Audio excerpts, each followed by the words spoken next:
Welcome to Greek for a Week. I'm glad that you are looking at this week's video as we continue our study in the book of Philippians. And as you'll notice, we are starting a new paragraph this week, which is chapter 1, verses 27 through 30, living worthy of the gospel.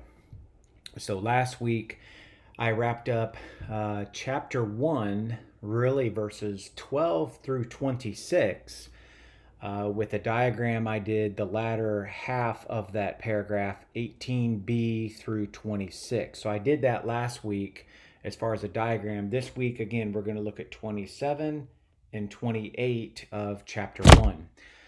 As is typical, we translate first. So let's translate these two verses. And then after we do that, we'll look at a few grammatical functions of some words and phrases that will help us have a better understanding of this particular portion of the passage.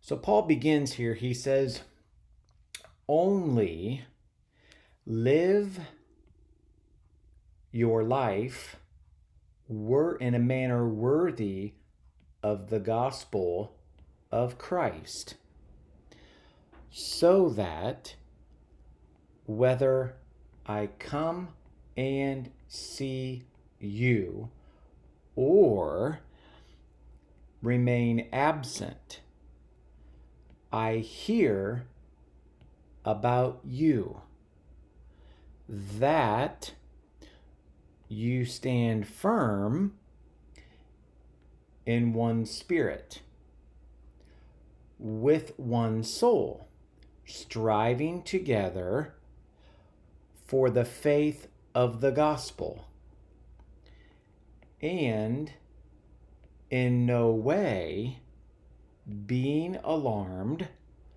by those who oppose you, which is a sign of destruction for them, but of salvation for you.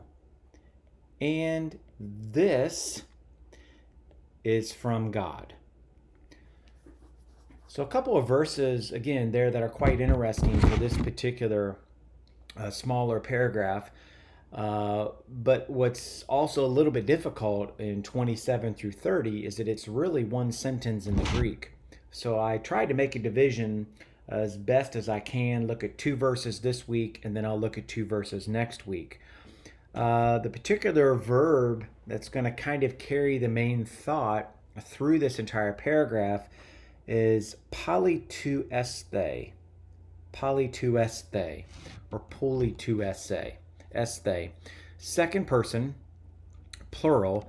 It's a present middle imperative of polytuomai. And the este ending is your imperative ending. So that's you live in a manner, or you live your life a certain way. Then you have your hina here, which introduces a purpose clause. So for what purpose do I need to live in a manner worthy of the gospel of Christ? Well, it's whether I'm with you or I'm not with you, basically, is what Paul's stating here. He has some conditional participles, the elthon, coming, idon, seeing, or apon, which would be I'm remaining absent. Those are conditional participles. So in a sense, it's a condition of whether I'm here or I'm not here. I still want you to live worthy of the gospel. The peri humon, which is again a prepositional phrase, that is probably reference. So he's saying here, with reference to me hearing about you, that you're doing what? That you're standing firm. So the ta, remember when there's an article in front of the preposition, you could throw in which is or that is. So I hear that which is concerning you or about you. And then the hati here is probably used in an appositional sense, which would further define the previous prepositional phrase, that is, which is concerning you, that, and then specifically he's saying that you stand, and you stand firm. The suna thaluntes here, this is a participle, again, a present active participle, masculine nominative plural of sunath theo. Again, probably a participle of manner, that is, how are the Philippians to stand firm, and that is through the striving together here. So that's what that participle communicates. Then you come down to verse 28, you have another participle, to ramenoi. To ramenoi, this participle here, at least in a structural sense, is very similar to that participle that we just discussed. That also is a present, now it's a passive participle, masculine nominative plural, of to ro. Again, participle of manner, both of them, again, indicate how the Philippians were to stand firm as far as verse 27. Now you have the negative aspect with the may, and that is how the Philippians were to stand firm. That is, by not allowing themselves to be alarmed by the ones that oppose them.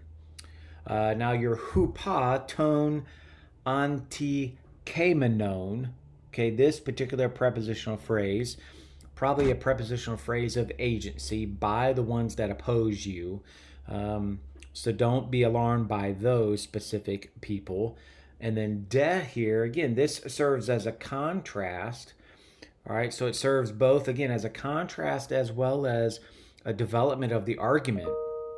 So Paul here says that there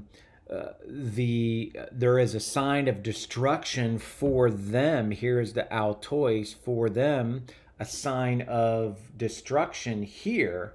But here's the strong contrast. It is a sign of salvation for you. Okay? And then you have, lastly, then that sign of salvation. Where does it come from? What's its source? That would be the apatheu. It is from God, or it's sourced in God. That is your salvation. Trust this has been helpful. A couple of verses here, verses 27 and 28 of chapter 1 of the book of Philippians.